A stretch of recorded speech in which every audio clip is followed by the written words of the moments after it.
Hello weavers, చూస్తున్నారు కదండి. ఇది తోటకూర అండి, పెరుగు తోటకూర.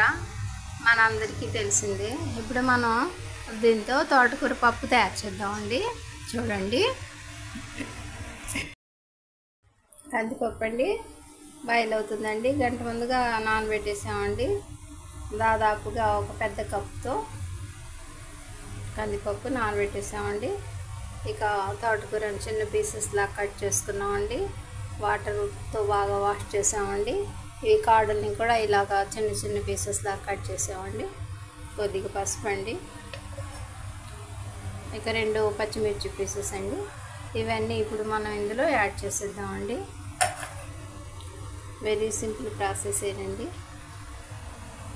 మా వ్యూవర్స్కి చూపించాలి అనే సరదా అభిలాషతో ఇలా మేము ఈ వీడియోని ప్రజెంట్ చేస్తున్నామండి. మీరు తప్పగా చూడండి, మా వీడియోని లైక్ చేయండి, షేర్ చేయండి.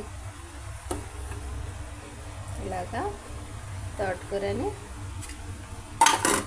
అందులో యాడ్ చేసేస్తున్నామండి. పసుపు, పచ్చిమిర్చి పీసెస్, తోటకూర అన్నీ యాడ్ చేసేసామండి.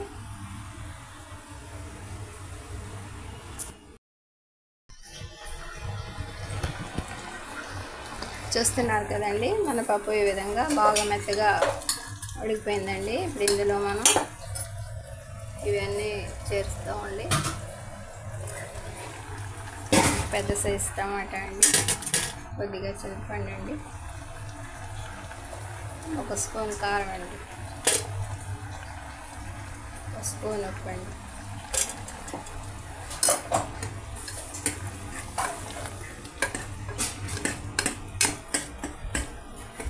ఒక 2 నిమిషాల తర్వాత మనం ఉప్పు హెచ్చు తగులు చూసుకొని ఇక పోపు పెట్టేసేటివేనండి. చూస్తున్నారు కదా,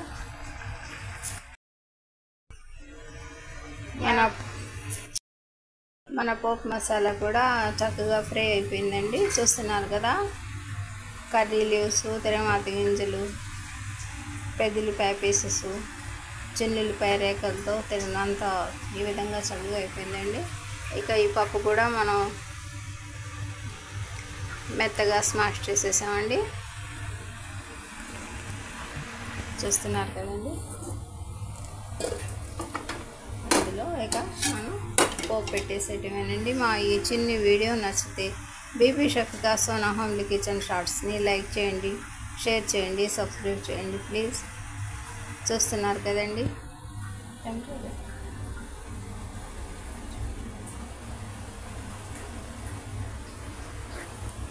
వెరీ సింపుల్ ప్రాసెస్తో ఈ తోటకూర పప్పుని మేము తయారు చేసామండి. తప్పకుండా తినిపించండి. బై అండి.